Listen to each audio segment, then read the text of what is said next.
नमस्कार दोस्तों, आप सबका स्वागत है। बिहार बोर्ड मैट्रिक फाइनल परीक्षा के लिए सामाजिक विज्ञान का इम्पोर्टेंट ऑब्जेक्टिव प्रश्न बिल्कुल ऐसे ही आपको ऑब्जेक्टिव फाइनल परीक्षा में मिलेंगे सामाजिक विज्ञान में। तो देखिए, पहला नंबर प्रश्न है, उपभोक्ताओं के शोषण के मुख्य प्रकार है। उपभोक्ताओं के शोषण के मुख्य प्रकार है माप तौल में कमी, मिलावट करना, भ्रामक प्रचार करना। इनमें तीनों हो जाएगा, इनमें से सभी, इनमें से तीनों। ऑप्शन नंबर डी सही होगा। उपभोक्ता यानी कि जो बेचने वाले व्यापारी होते हैं वह जो शोषण करते हैं उपभोक्ताओं का, तो उसमें क्या क्या शोषण कर सकते हैं? माप तौल में कमी कर सकते हैं, मिलावट कर सकते हैं, भ्रामक प्रचार कर सकते हैं, यानी झूठ मूठ का प्रचार करके आपको भरमा सकता है। अगला प्रश्न देखिए, भारत उपभोक्ता संरक्षण अधिनियम की घोषणा कब हुई? भारत उपभोक्ता संरक्षण अधिनियम की घोषणा कब हुई? Option A 1986, option B 1980, option C 1987, option D 1988। तो 1986 ऑप्शन नंबर ए सही हो जाएगा। भारत उपभोक्ता संरक्षण अधिनियम की घोषणा कब हुई? 1986।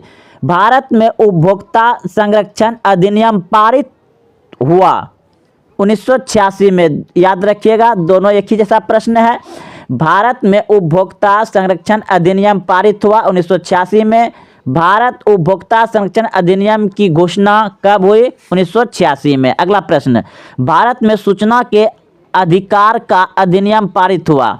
तो भारत में सूचना के अधिकार का अधिनियम पारित हुआ अक्टूबर 2005 में। अक्टूबर 2005 में। Option number C. उपभोक्ता संरक्षण अधिनियम के अंतर्गत उपभोक्ताओं की अपील सुनने का अधिकार है। तो राज्य आयोग और राष्ट्रीय आयोग दोनों होगा। राज्य आयोग और राष्ट्रीय आयोग दोनों। तो ऑप्शन नंबर सी लगा दीजिएगा, ए बी दोनों। सोने के जेवरों की शुद्धता सुनिश्चित करने के लिए किस मानक चिन्ह का प्रयोग किया जाता है? सोने के जेवरों की शुद्धता सुनिश्चित करने के लिए किस मानक चिन्ह का प्रयोग किया जाता है? तो हॉलमार्क। ऑप्शन नंबर सी सही है, हॉलमार्क। यदि किसी वस्तु या सेवा का मूल्य 20 लाख रुपए से अधिक तथा 1 करोड़ रुपए से कम, तो उपभोक्ता शिकायत करेगा राज्य आयोग में। राज्य आयोग में करेगा। 20 लाख से अधिक और 1 करोड़ से कम है तो उपभोक्ता शिकायत करेगा, राज्य आयोग में जाके शिकायत कर सकता है। विश्व उपभोक्ता अधिकार दिवस कब मनाया जाता है? विश्व उपभोक्ता अधिकार दिवस कब मनाया जाता है? 15 मार्च। ऑप्शन नंबर बी सही है, 15 मार्च। सोने के आभूषण, सोने के आभूषण की शुद्धता की पहचान किस चिन्ह से की जाती है? सोने के आभूषण की शुद्धता की पहचान किस चिन्ह से की जाती है? हॉलमार्क। ऑप्शन नंबर बी सही है, हॉलमार्क। हमारे देश में उपभोक्ता अधिकार दिवस कब मनाया जाता है? हमारे देश में उपभोक्ता अधिकार दिवस कब मनाया जाता है? 24 दिसंबर। ऑप्शन नंबर डी सही है, 24 दिसंबर। उपभोक्ता आंदोलन के प्रवर्तक माने जाते हैं। उपभोक्ता आंदोलन के प्रवर्तक माने जाते हैं रेफॉल नादार। Option number C. उपभोक्ता अधिकार दिवस कब मनाया जाता है? तो उपभोक्ता अधिकार दिवस मनाया जाता है 15 मार्च। उपभोक्ता अधिकार दिवस कब मनाया जाता है? 15 मार्च को। अगला प्रश्न देखिए, अगला प्रश्न है, नदियों में बाढ़ आने का प्रमुख कारण क्या है? नदियों में बाढ़ आने का प्रमुख कारण है जल की अधिकता। ऑप्शन बी, नदी की तली में अवसाद का जमाव होना, वर्षा का न होना। इनमें सभी नहीं। ऑप्शन नंबर हो जाएगा आपका ए, बिल्कुल सही है। नदियों में बाढ़ आने का प्रमुख कारण है जल की अधिकता। जल की अधिकता। Option number A. सूखा, कृषि सुखाड़ होता है। कृषि सुखाड़ होता है तो जल के अभाव में। Option A. बिहार का कौन सा क्षेत्र बाढ़ग्रस्त क्षेत्र है? बिहार का कौन सा क्षेत्र बाढ़ग्रस्त क्षेत्र है? उत्तरी बिहार। ऑप्शन नंबर डी सही है, उत्तरी बिहार। सतलज नदी पर कृत्रिम जलाशय बनाया गया है। सतलज नदी पर कृत्रिम जलाशय बनाया गया है Govind Sagar. Option number C. सूखे से बचाव का एक मुख्य तरीका है। सूखे से बचाव का एक मुख्य तरीका है। Option A. वर्षा जल संग्रह करना, यानी वर्षा का पानी को जमा करना सूखे से बचाव का एक मुख्य तरीका है। जब वर्षा पड़े तो उस पानी को खाद कुआं या टैंकी बना करके उसको रखना चाहिए। अगला प्रश्न, भाखड़ा नांगल बांध किस नदी पर है? भाखड़ा नांगल बांध किस नदी पर है? सतलज नदी पर। Option D. पश्चिम बंगाल में बाढ़ की विनाशक वाली कौन सी नदी है? विनाशक वाली कौन सी नदी है? तो दामोदर नदी। पश्चिम बंगाल में विनाशक वाला नदी दामोदर नदी। सूखा किस प्रकार की आपदा है? सूखा किस प्रकार की आपदा है?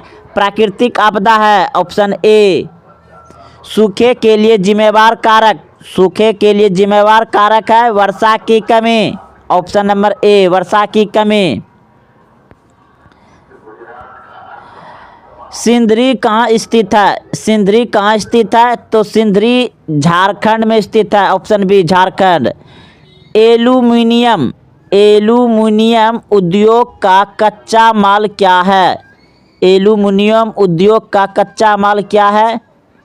बॉक्साइट। ऑप्शन नंबर बी सही है, बॉक्साइट। नेपा नगर किस उद्योग के लिए प्रसिद्ध है? नेपा नगर किस उद्योग के लिए प्रसिद्ध है? अकबारी कागज। Option C. नेपा नगर किस उद्योग के लिए प्रसिद्ध है? अकबारी कागज। निम्नलिखित में से कौन छोटे पैमाने का उद्योग है? निम्नलिखित में से कौन छोटे पैमाने का उद्योग है? खिलौना उद्योग। ऑप्शन सी, खिलौना उद्योग। चीनी उत्पादन में अग्रणी राज्य कौन है? चीनी उत्पादन में अग्रणी राज्य कौन है? उत्तर प्रदेश। ऑप्शन नंबर सी सही है, उत्तर प्रदेश। भोपाल त्रासदी में किस गैस का रिसाव हुआ था? भोपाल त्रासदी में किस गैस का रिसाव हुआ था? Methyl isocyanide. ऑप्शन सी सही है, मिथाइल आइसोसाइनाइड। इनमें से कौन सा भूकंपीय तरंग नहीं है? इनमें से कौन सा भूकंपीय तरंग नहीं है? तो ओ। ऑप्शन नंबर डी सही है, ओ भूकंपीय तरंग नहीं है। पी आपका भूकंपीय तरंग है, एल आपका भूकंपीय तरंग है, एस आपका भूकंपीय तरंग है, ओ नहीं है। अगला प्रश्न देखिए, भारत को कितने भूकंपीय क्षेत्र में बांटा गया है? भारत को कितने भूकंपीय क्षेत्र में बांटा गया है? तो 5। ऑप्शन नंबर सी सही है, 5। भूकंप से पृथ्वी की सतह पर पहुंचने वाली सबसे पहली तरंग को किस नाम से जाना जाता है? भूकंप से पृथ्वी की सतह पर पहुंचने वाली सबसे पहली तरंग को किस नाम से जाना जाता है? तो ऑप्शन नंबर ए, पी तरंग। ऑप्शन नंबर ए, पी तरंग। 26 दिसंबर 2004 को विश्व के किस हिस्से में भयंकर सुनामी आया था? बंगाल की खाड़ी में। Option D. महासागर के तली पर होने वाले कंपन को किस नाम से जाना जाता है? सुनामी। महासागर के तली पर होने वाली कंपन को किस नाम से जाना जाता है? सुनामी। तो सुनामी कैसे आता है? महासागर में भूकंप आने से सुनामी आता है। भूकंप केंद्र के ऊर्ध्वाधर पृथ्वी पर किस केंद्र को क्या कहा जाता है? भूकंप केंद्र के ऊर्ध्वाधर पृथ्वी पर स्थित केंद्र को क्या कहा जाता है? अधिकेंद्र कहा जाता है। Option number B. सुनामी किस स्थान पर आता है? तो सुनामी आता है समुद्र में। समुद्र में भूकंप आने से सुनामी उत्पन्न होता है, सुनामी आता है। भूपटल के नीचे का वह स्थान जहां भूकंप का जन्म होता है क्या कहा जाता है?